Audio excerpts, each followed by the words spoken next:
I am beauty. I am beauty. I am brains. I am brains.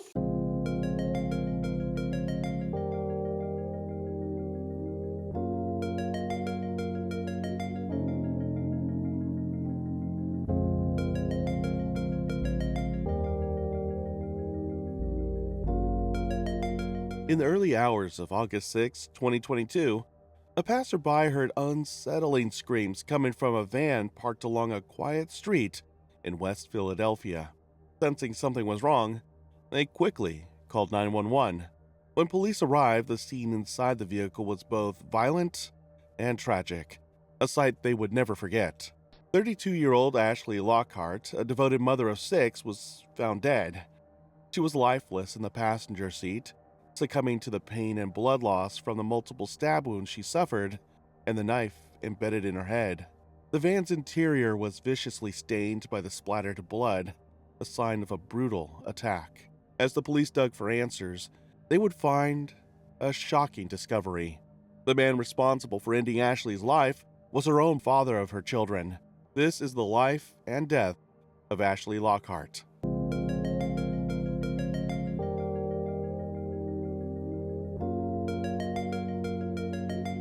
Her story takes us to Kensington, a neighborhood in North Philadelphia. This neighborhood and Philadelphia as a whole have long battled the tragedies of poverty and violence. In 2022, the area was gripped by multiple unbearable conditions. There was rising homelessness, escalating drug use, and a sharp increase in violent crimes, particularly those against women. It was in this harsh environment that Ashley Lockhart was raised, and later, where she began a family of her own. But even in the city's shadows, Ashley's light stood out. Born in 1990, Ashley Lockhart was a spirited, loving woman described by those who knew her as deeply family-oriented. Her warmth, kindness, and selflessness remained present in all the stories told by those closest to her. Though details of her early life and education remained private, the way she lived made one thing clear. Ashley poured her heart into the people she loved. One of the most significant relationships in her life was with her fiancé, 34-year-old Raymond Majesty Thompson. They had been together for years and were engaged to be married. While Ashley often shared moments from her life on social media, Raymond only appeared in passing. It could have been a choice rooted in privacy, but as we would later learn, there was a more troubling reason why he remained in the background. But before everything spiraled in their relationship, everything seemed to be perfect. They were in love. To outsiders, Ashley and Raymond looked like a couple building a future together.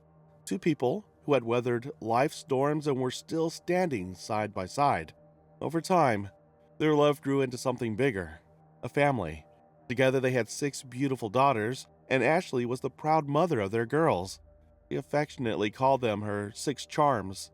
The little girls ranged in age from 10 years old to just 5 months old. Ashley's social media was filled with proud photos and loving captions.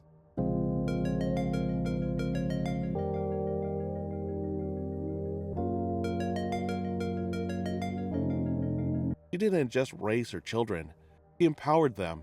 Every message to her children was filled with affirmation and celebration of their uniqueness. She loved each child deeply, and in several videos, Ashley can be seen encouraging her daughters to be confident and kind. Go. I can be anything that I want to be. Positivity over negativity.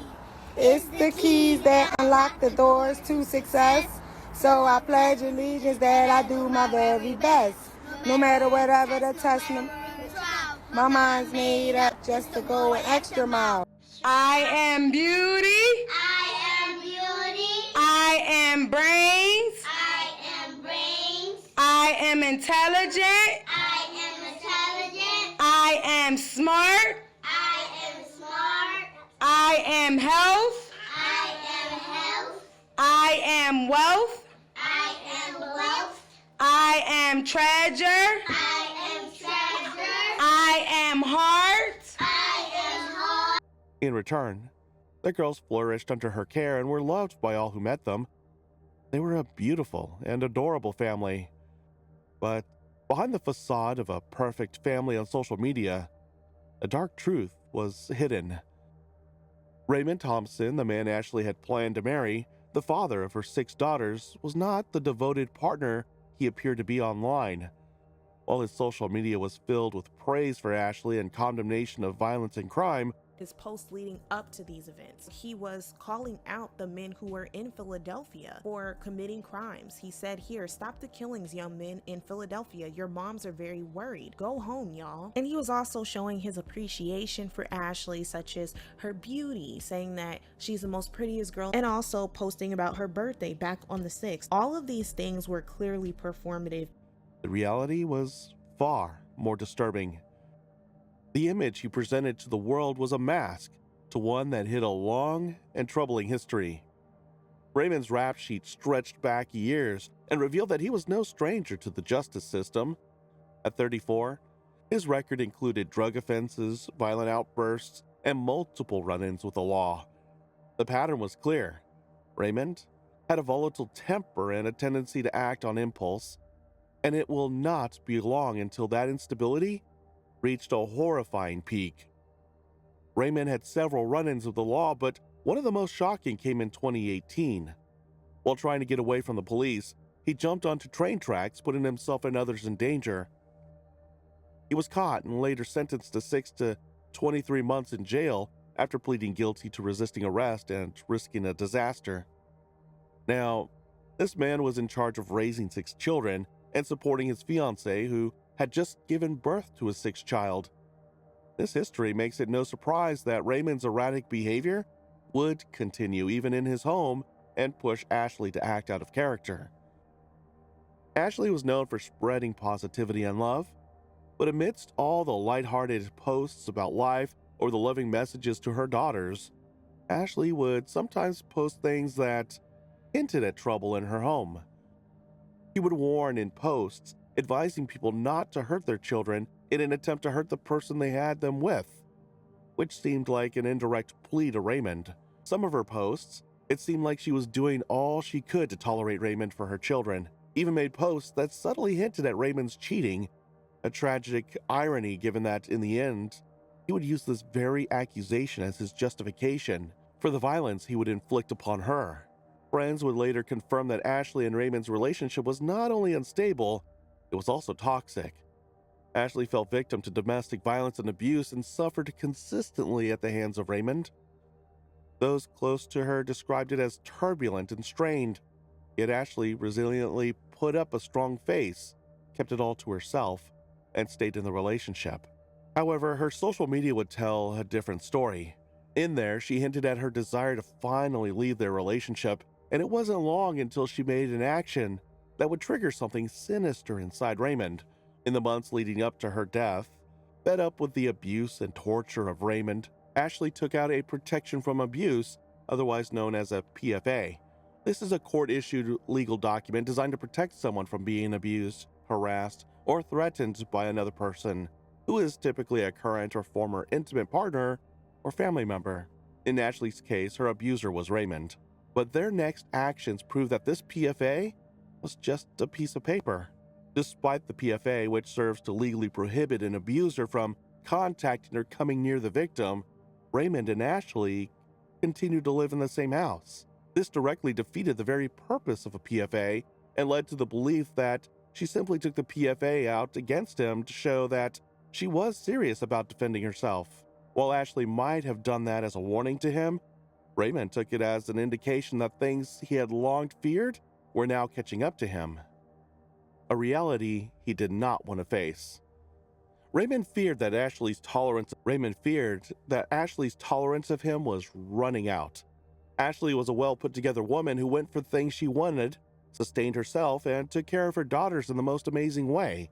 He had just had his baby 5 months earlier and was in the process of recovery. It was obvious that she could survive without him. And in addition to being independent, he was now also brave. The power move that the PFA represented quickly set off a nuclear chain of thoughts in the already unstable head of Raymond. Clearly, Ashley was getting tired of the chaos he brought into her life, and after the PFA, it was only a matter of time before she was done with him for good. He convinced himself that something better was coming for her, He started to believe that Ashley was cheating on him with another man, but Raymond Thompson was not going to let this happen. Ashley Lockhart would either be with him or be with no one. And as he spiraled into a disturbing and unreasonable jealousy, he would eventually end up committing a horrifying crime. In the early hours of May 6, 2022, Raymond Thompson drove Ashley Lockhart in a golden Honda Odyssey to go to a grocery store. They parked by the roadside at the 5300 block of Chestnut Street, but did not go into the supermarket. What happened next was something no one would have expected. The people near the van that Raymond and Ashley drove could hear the couple's argument. While the exact details of their argument remained unclear, they already knew that something was wrong. The argument lasted for a while, but as it escalated, they started to hear disturbing sounds emerging from the vehicle. It was clear that the commotion led to something beyond words. This prompted for a passerby to call the police to intervene. But instead of a fighting couple, what they arrived at was a horrifying discovery. Upon opening the car, Raymond was nowhere to be found, and Ashley was in a state that left even seasoned officers scarred and traumatized. At around 8:30 a.m. on May 6, 2022, Ashley Lockhart was found dead with multiple stab wounds in the passenger seat of the golden Honda Odyssey at the 5300 block of Chestnut Street. The officers on the scene described the sight as so horrific and gruesome, it could only be the result of hate. Ashley had been stabbed 27 times, with wounds covering her hands, thighs, and face.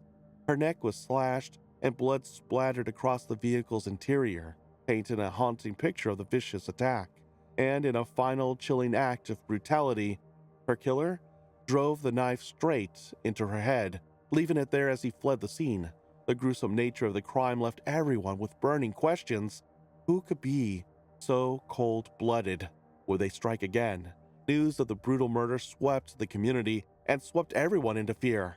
People who had known of the PFA Ashley got earlier and immediately started suggesting that this was a case of domestic violence. This led to an outcry against the rampant brutality against women, as many people called for justice for Ashley before the killer struck again.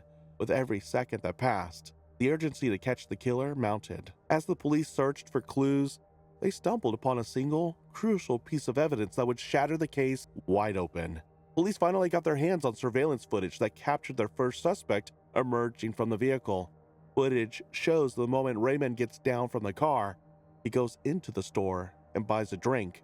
Then, minutes before her death, he is seen stepping out and heading back to the car. All looks normal as he calmly walks back to the car. But as he swings the door open, the camera catches something that would spell doom for both he and Ashley. On closer inspection, it's clear that Raymond is clutching something disturbingly similar to a knife. In an instant, he swings the car door open and lunges inside.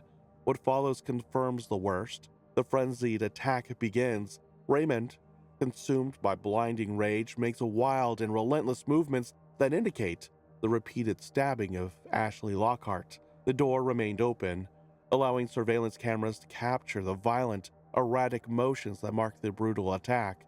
Moments later, he fled, leaving a potential killer on the loose and marking him for police. It became official. Raymond Thompson was now the prime suspect, and every cop in the city was on the lookout for him.